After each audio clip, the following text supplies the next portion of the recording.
అన్ని ఆటంకాల్ని అధిగమించి నీకోసమే ఇంకా చావకుండా ఉన్నాడమ్మా.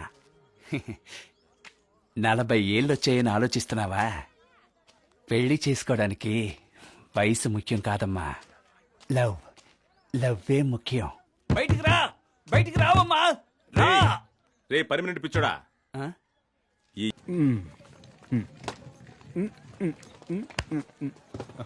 కంగ్రాట్స్. కంగ్రాట్స్. ఓ థ్యాంక్స్ సార్. నీకు జరిగేవన్నీ ఈ లోకంలో ఎవ్వడికీ జరగదు. ఊరుకోండి సార్. ఫస్ట్ కన్మణికి తాళి కడితే ఖతిజా కోపడుతుంది, ఫస్ట్ ఖతిజాకి తాళి కడితే కన్మణి కోపడుతుంది సార్. ఇద్దరి మెళ్ళలో ఒకేసారి ఎలా తాళి కట్టాలో తెలియక అల్లాడిపోతున్నాను సార్. తాగొచ్చారా ఏంటి? ట్రావెల్లో